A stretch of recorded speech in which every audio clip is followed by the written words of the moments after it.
adalah bersyukur kepada Allah. Bersyukur.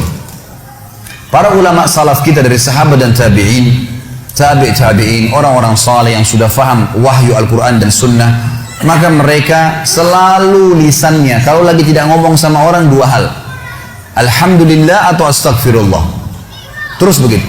Sampai mereka itu kalau lagi jalan dari rumahnya ke tokonya di Baghdad dulu, di Irak, di Madinah, di Mekah, di tempat-tempat mereka mau buka usaha, atau mereka dari rumahnya menuju ke masjid mau mengajar, maka selalu lisannya alhamdulillah, alhamdulillah, alhamdulillah, alhamdulillah, alhamdulillah, non stop. Atau mereka mengatakan astagfirullah wa atubu ilaih, astagfirullah wa atubu ilaih, terus nggak pernah berhenti, gitu kan. Maka mereka terus bersyukur. Makanya dengan syukur ini kita sudah sentil sedikit gambarannya kemarin. Saya sudah berikan gambaran kalau dengan kalimat alhamdulillah ini sebenarnya password untuk menambah rezeki. Ucapkan itu selalu. Bangun tidur suruh baca alhamdulillah, habis makan alhamdulillah, habis minum alhamdulillah, selalu ditekankan untuk ucapin itu. Maka mestinya kita ucapkan. Sayangnya kita sangat jarang sekali untuk mengucapkan kalimat ini.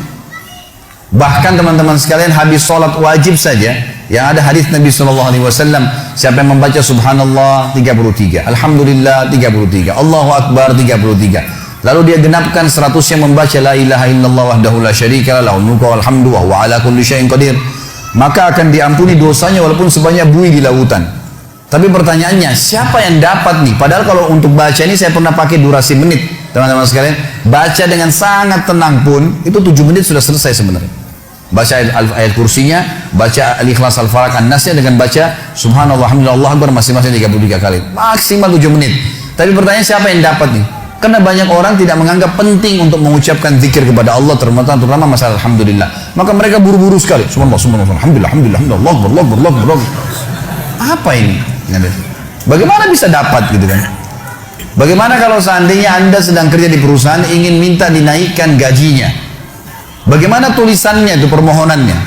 Kepada yang terhormat pimpinan perusahaan, dirut ya di tempat saya telah mengabdi selama 10 tahun, disebutkanlah kebaikan-kebaikannya, perusahaan ini juga baik. Saya berharap bisa dinaikin 1 tingkat jabatan saja, atau dinaikin gaji saya sekian persen. Atas kerjanya kami ucapkan terima kasih, taruh di ruangan dirutnya. Kira-kira berani nggak pegawai ini ketuk-ketuk, mana tadi kemarin tuh yang saya sudah ajukan, gitu kan? Nggak bisa, nunggu sebulan belum datang, sabar. Kenapa? Kalau doa rewel gitu. Mestinya sabar kepada Allah Subhanahu Wa Taala. Allah tahu kebutuhan kita kok. Allah tahu kebutuhan hamba-hambanya. Bahkan kita tidak minta pun Allah tahu kebutuhan hambanya, gitu kan? Allah tahu kebutuhan hambanya. Jadi harusnya bersyukur teman-teman sekalian. Kita biasakan bersyukur kepada Allah Subhanahu Wa Taala. Masih ingat tadi pagi saya bilang banyak hal-hal yang bahkan dianggap buruk oleh manusia ternyata sebuah rezeki. Seperti tadi lapar, haus, capek. Mulai sekarang jangan kalau lapar bilang aduh lapar, nggak boleh. Karena kalau tidak lapar nggak enak kita makan. Mestinya alhamdulillah saya lapar.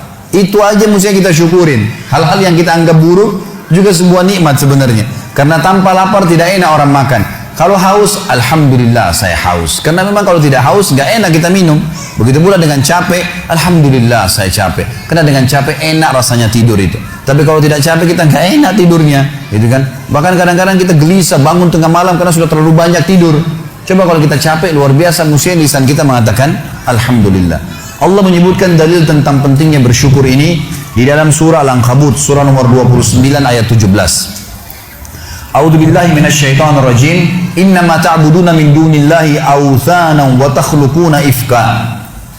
Sesungguhnya kata Allah, semua yang kalian sembah selain Allah adalah berhala-berhala.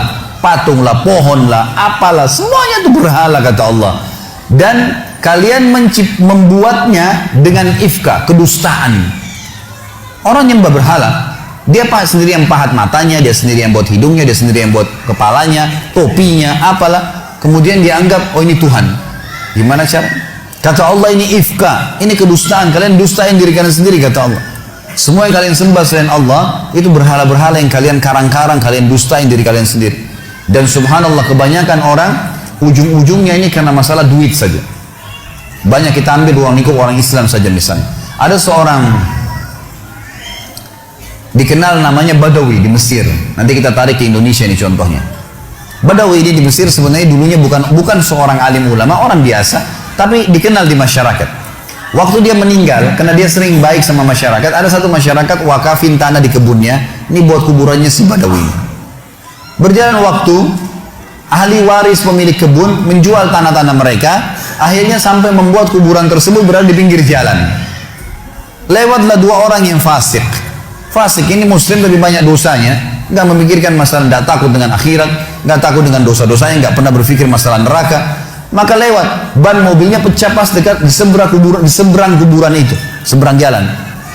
Yang satu lagi perbaikin ban, yang satu ini melihat ke arah kuburan itu. Ternyata dalam hitungan 5 menit saja, itu ada 10 orang lewat. Dari 10 orang ini 8 orang memberikan salam ke kuburan itu. Salam, seorang muslim berikan salam ke kuburan, sunnah Nabi gitu.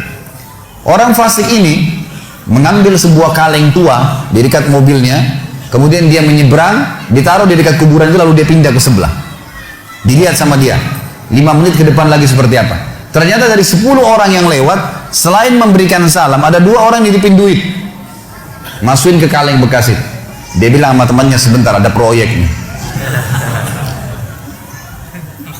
Dia pergi ke toko bangunan, beli semen, beli keramik, beli pagar, dirombak tuh kuburan hari itu.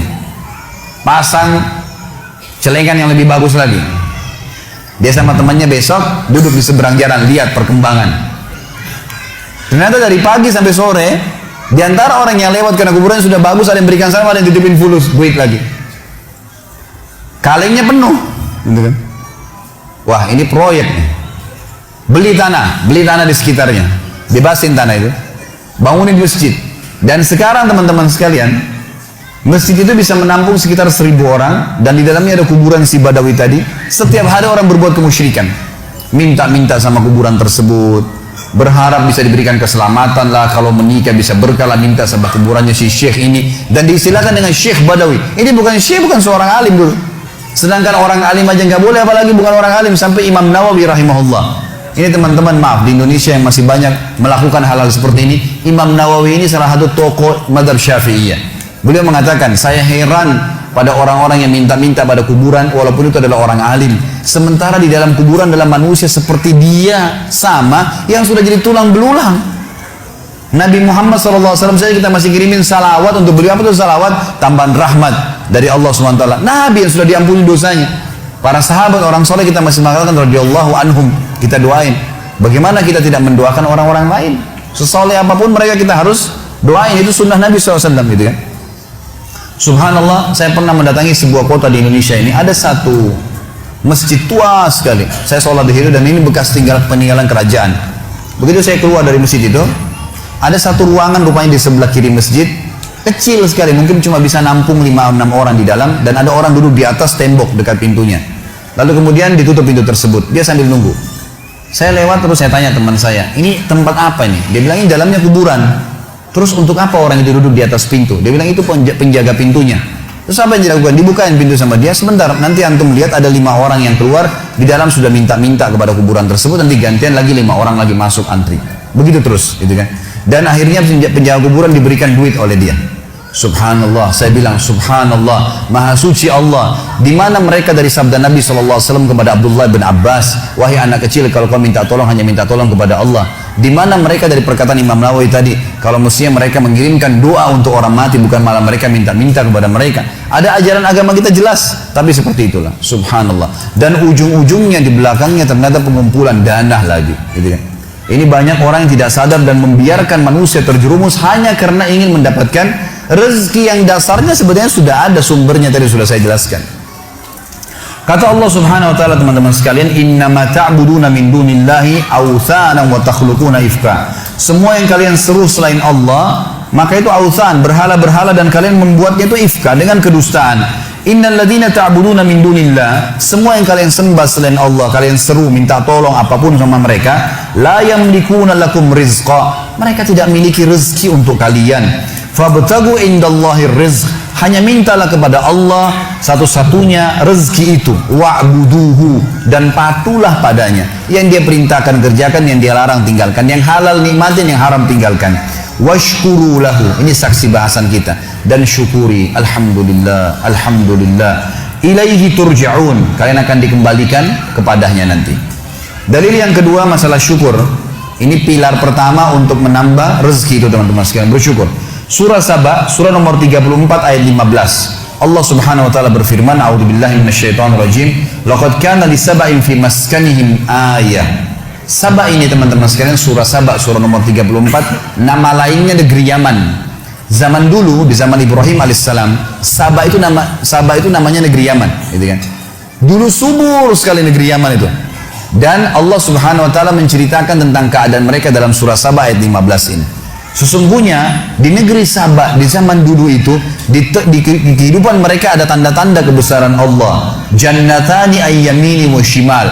Di sisi timur dan baratnya itu ada kebun-kebun yang lebat. Dijelaskan dalam sebuah riwayat Nabi SAW bahwasanya dulu di negeri Saba ini ada Saddul Ma'rib namanya, ada bendungan Ma'rib. Bendungan Ma'rib ini teman-teman sekalian dibuat dengan ilmu yang Allah berikan kepada mereka dan mereka beriman kepada Allah, maka membuat akhirnya di musim panas pun mereka tetap punya sayur-sayuran. Semua di barat negeri Saba sayur-sayuran, di bagian timurnya adalah buah-buahan, dan sampai mereka menjadi pemasok terbesar di dunia pada saat itu. Maka Allah mengatakan, kulu min rizki rabbikum washkurulah.